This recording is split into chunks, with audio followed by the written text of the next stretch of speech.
We'll get started in the middle here with CJ. CJ Holmes, San Francisco Chronicle. Steph, first off, how's the foot feeling? And secondly, with a performance like that tonight, how meaningful was that for you? And, how did it feel to come into Boston and tie the series up? It means everything, knowing the sense of urgency we had to have tonight to, win on the road and keep some life in the series, get a home court advantage back, and try to create some momentum our way. It was a hard-fought win. I think our first quarter really set the tone. Even though we were down one, there's night and day difference between Game 3 and Game 4, how we came out defensively. And that just gives you enough life to kind of withstand some rough patches.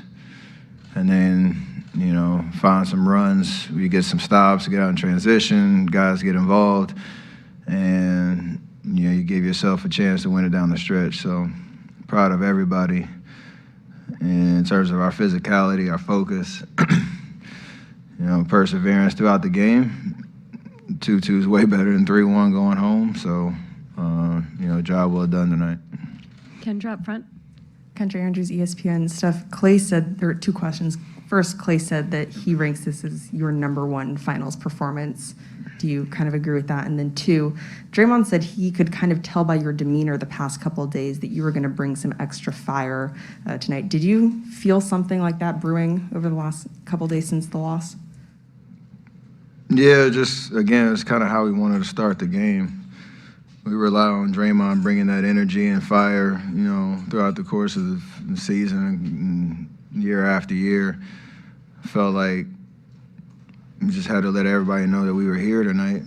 And, whether that's their crowd, their team, our team, whoever wants to see that energy and that fire, we feed off of that.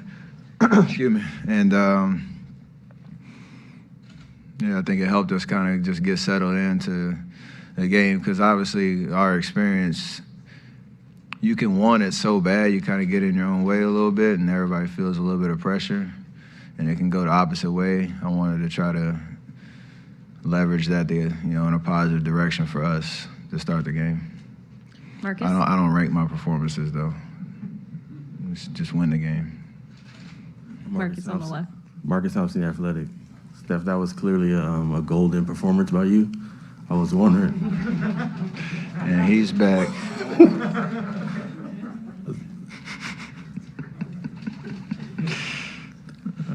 I was wondering, have you ever gotten into like the crowd like that early in the game? You yelled at them and you were flexing. You've done that before, but like normally later. What made you do it early, and how difficult was it to sit those first couple of minutes in your golden performance? The fourth quarter? I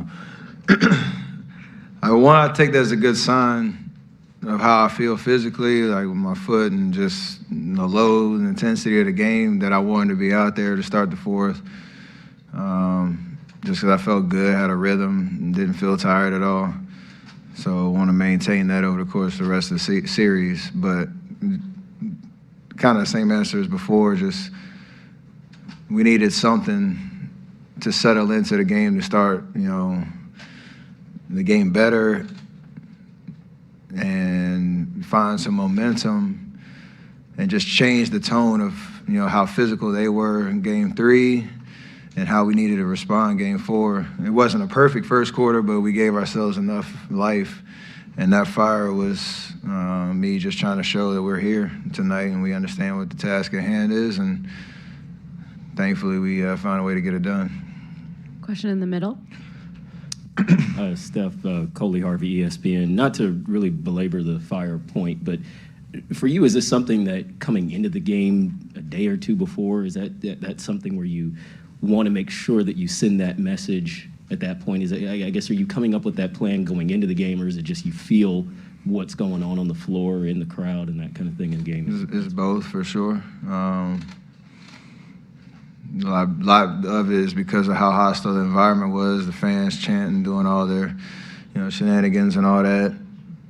Boston knowing how big of a game it is for them. If they get the win, they take control of the series. So it's all that mixed into, and the experience knowing how fickle momentum is in the finals.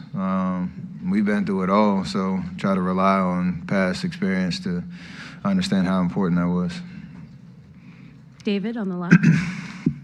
David Aldridge, the athletic staff. I know that you guys trust Steve and that Steve trusts you guys, but was there, when you come out in a gotta have it fourth quarter and you don't see Draymond out there, was there any part of you that went, huh? What part of, I don't even know what part of the game. Fourth quarter. To start the fourth quarter? Well, no, when he came just in out. oh. Yeah, and then was out for 4 or 5 minutes there. I think it's an understanding of how things can change in a series. And like you said, there is so much trust in how we do things and decisions that coach makes and what responsibility falls on us as players.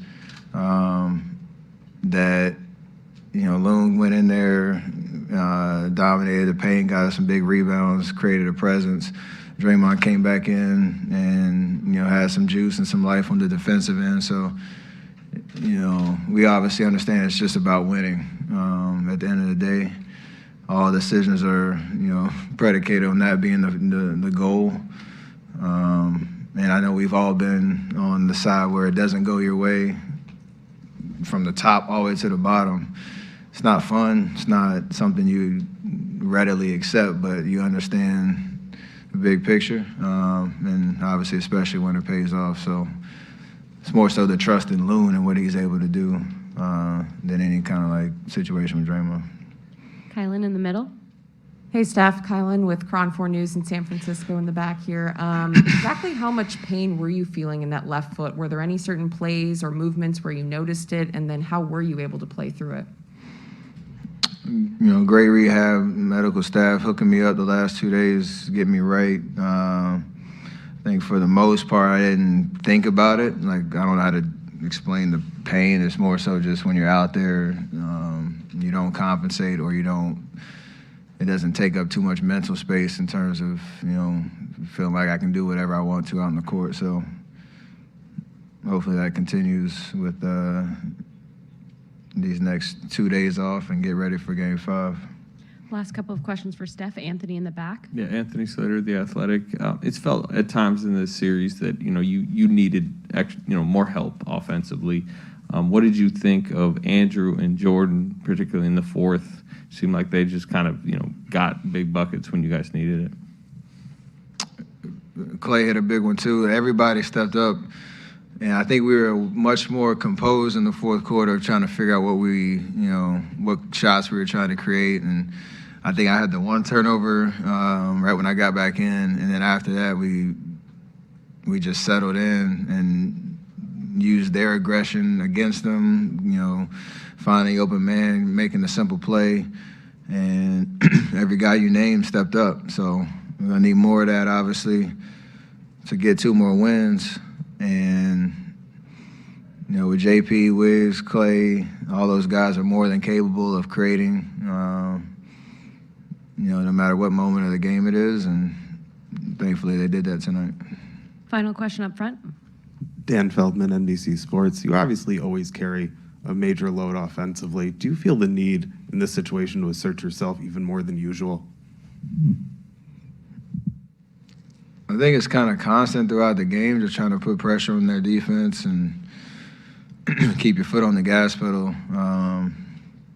There are times where you feel like you have to kind of be more aggressive to score, just based on the flow of the game and how they're guarding us and where I can see some advantages. But also we understand they're a great defensive team that, you can't, your normal sets or just the normal flow probably isn't going to be there for the meat of the game just because they're, that's what they're good at and how they dominate games on that end of the floor. So those are the times where you can be a little bit more aggressive, try to, let's say, force the issue a little bit. That doesn't always mean shoot, but it means just, attacking, being aggressive, finding lanes, doing it over and over and over again. Thanks, Steph.